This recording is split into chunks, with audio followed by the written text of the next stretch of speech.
Olá pessoal, tudo bem com vocês? Dando continuidade nas nossas aulas de entomologia. Hoje a gente vai falar sobre a morfologia interna dos insetos, parte 2. Lembrando aí, quem não assistiu a parte 1, então volta, assiste a parte 1 para assistir agora a parte 2. Então, na aula anterior a gente falou sobre a morfologia interna e separou alguns tipos de sistemas aí para a gente falar dos insetos. A gente falou sobre o sistema muscular, sobre o sistema nervoso, o sistema endócrino e o sistema circulatório. E hoje a gente vai falar então sobre o sistema respiratório, o sistema digestivo e o sistema reprodutor dos insetos. Então, para a gente iniciar, a gente vai começar a falar sobre o sistema respiratório e trocas gasosas.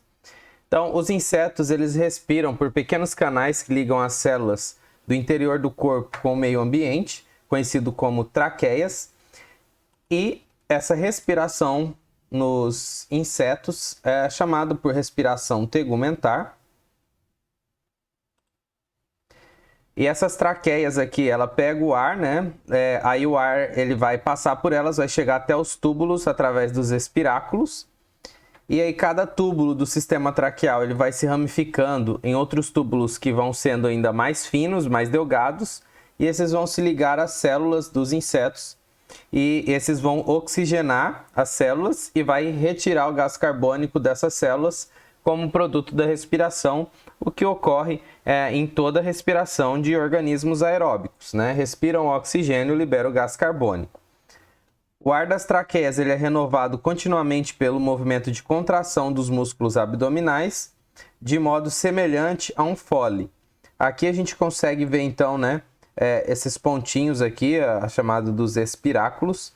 Esse espiráculo ele vai fazer a entrada do ar, então eles vão passar por essas traqueias, vão se dividindo aqui, né, em túbulos cada vez menores, até chegarem às células, e aí aqui por troca através da membrana plasmática de fusão passiva, deixa através do gradiente de concentração, da onde tem mais para onde tem menos. Então as células vão estar ricas em gás carbônico, eles vão passar para esses túbulos menores da traqueia e, consequentemente, a traqueia vai estar rica em gás oxigênio e vai passar isso para as células que estará com menor quantidade.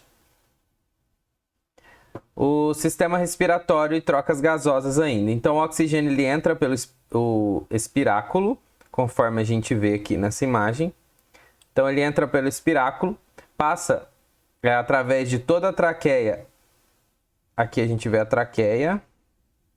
Então ele vai passar aqui pela traqueia, para dentro das células-alvo por meio de uma combinação de ventilação e difusão ao longo de um gradiente de concentração, desde altas concentrações no ar externo até baixas concentrações nos tecidos.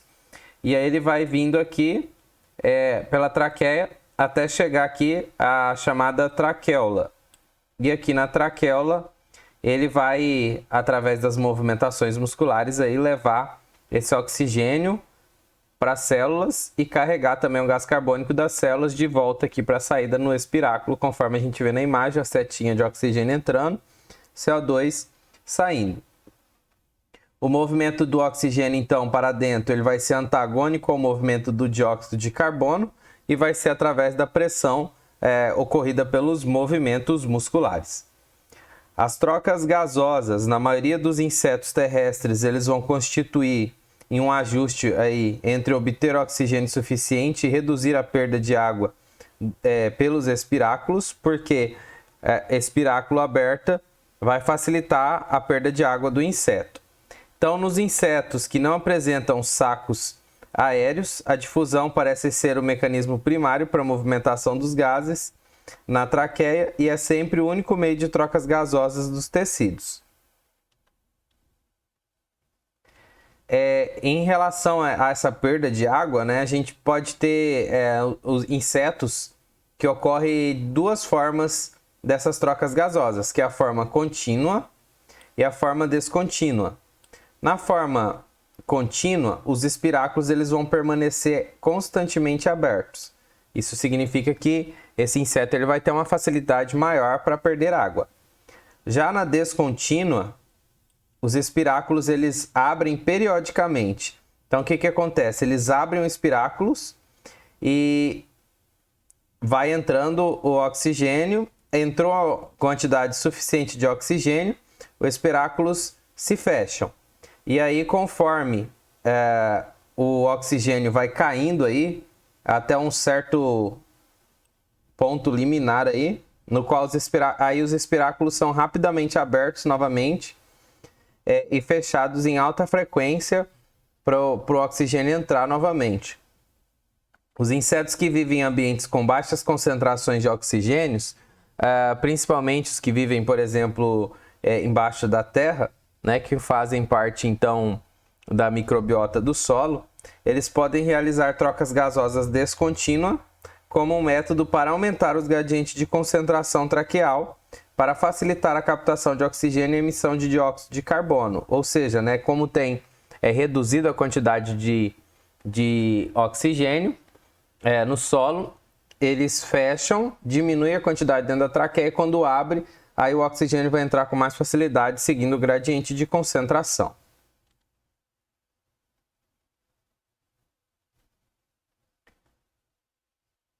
O sistema digestivo. A morfologia do trato digestivo está relacionada com os diferentes hábitos alimentares dos insetos.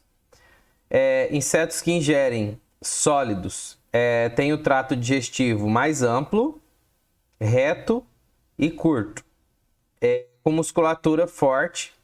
Por exemplo, aqui a gente tem as lagartas, que são herbívoras, que se alimentam aí de vegetal. E os que se alimentam de sangue, seiva ou néctar em geral, eles têm um trato digestivo aí mais longo, estreito e enrolado. O aparelho digestivo dos insetos hematófagos, eles apresentam também uma grande capacidade de armazenamento. Tanto é que a gente vê nessa imagem aqui, né, a parte abdominal do inseto inchando pelo armazenamento de sangue.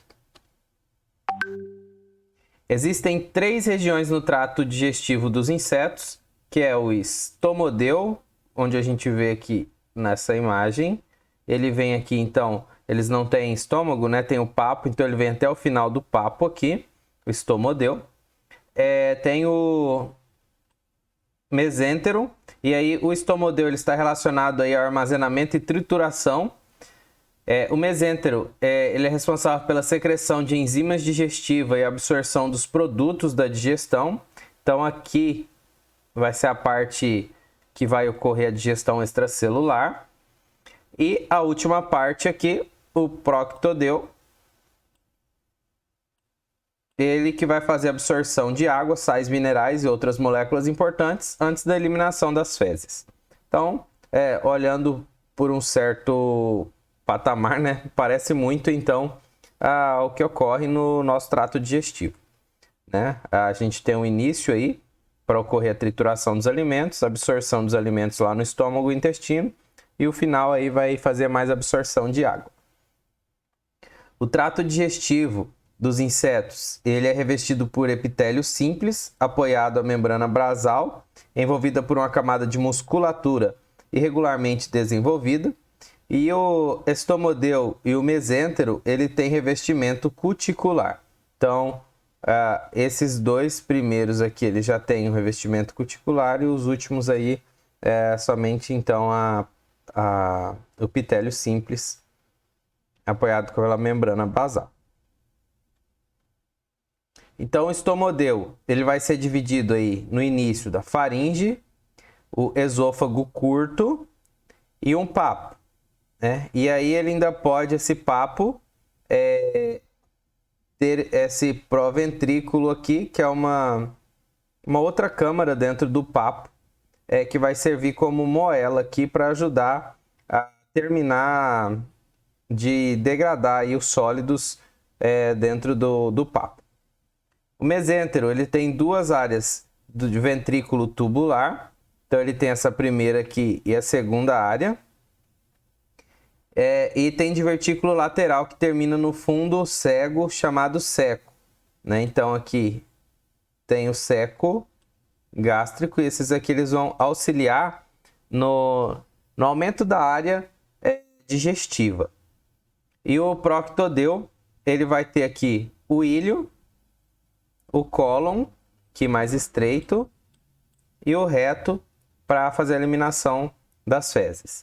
E aí aqui no proctodeu, ele se liga aos túbulos de Malfig para fazer a parte da excreção. As secreções salivares, elas diluem o alimento digerido e ajustam o pH e o conteúdo iônico. E insetos hematófagos aí que se alimentam de sangue, eles têm substâncias anticoagulantes também. E insetos que realizam digestão extraintestinal, as enzimas são exportadas ao alimento e o produto líquido dessa pré-digestão são ingeridos. Os insetos podem abrigar micro-organismos simbiontes também. E aí que a gente tem como exemplo os cupins, que dentro do seu intestino eles têm micro-organismos que vão auxiliar na digestão, principalmente aí para degradar a ligcelulose presente na madeira. E esses organismos eles vão contribuir com a nutrição do cupim e ao mesmo tempo eles também irão se alimentar. Por isso eles serão aqui, né, organismos simbiontes nesse caso, porque nenhum vai fazer mal ao outro e os dois estão se ajudando. E o último sistema que a gente vai ver agora sobre os insetos é o sistema reprodutivo. Os órgãos reprodutores dos insetos eles exibem uma grande variedade de forma, porém seu funcionamento básico ele pode ser compreendido em termos generalizados. A gente consegue ver nessa imagem aqui que na maioria dos casos, então, a gente vai ter desenvolvimento indireto, onde a gente tem a reprodução dos ovos, e aí, depois desse ovo, o indivíduo ele já não sai com a característica do indivíduo adulto, ele vai passar por um estágio de larva, pupa, e depois sim ele vai ficar com a imagem semelhança aí do indivíduo adulto.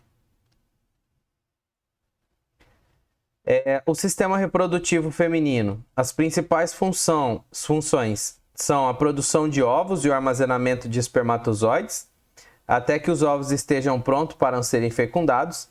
Nessa primeira imagem aqui a gente tem então destacado como é o sistema reprodutivo feminino dos insetos. Aqui a gente consegue ver os filamentos terminais, os ovários são impares, onde eles farão aqui a produção dos óvulos, e aqui ó, é onde vai fazer a produção do vitelo, e aí eles vão vindo fazendo a produção. Quando o óvulo estiver maduro, ele cai aqui nessa parte do cálice, onde ele vai receber os ovos. Depois ele desce aqui pelo oviduto, tem dois, né? Um do lado direito e do lado esquerdo. Se fundem aqui no oviduto comum. Aqui eles terão uma espermateca, ou seja, uma biblioteca de espermatozoides. Essa espermateca aqui ela vai ser responsável por armazenar os espermatozoides que o macho colocou até os óvulos estiverem prontos.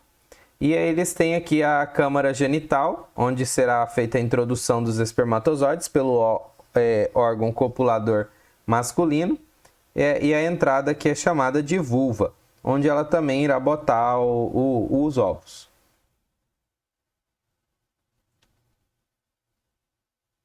O sistema reprodutivo masculino ele vai ser composto, a principal função então é produção de espermatozoides e o transporte para o trato reprodutor da fêmea.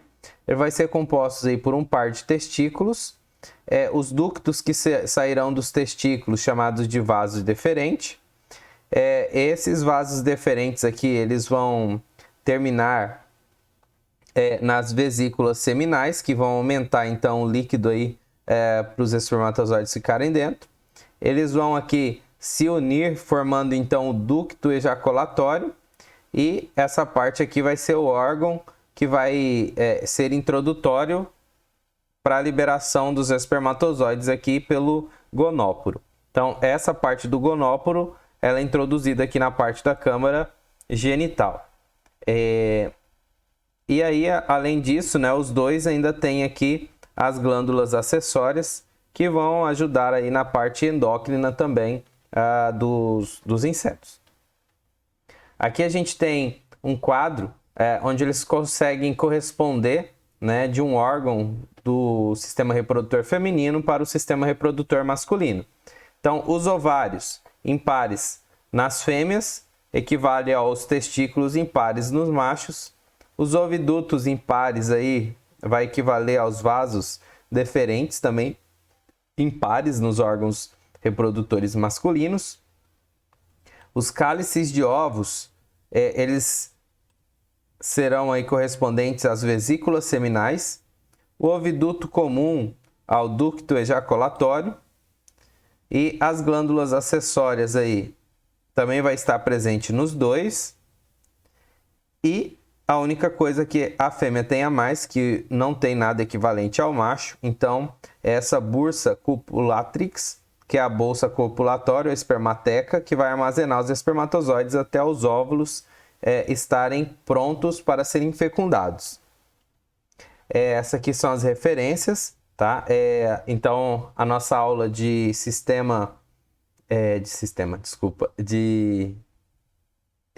morfologia interna dos insetos encerra aqui então no sistema reprodutivo, tá, pessoal? Bons estudos para vocês e até a próxima aula. Abraços!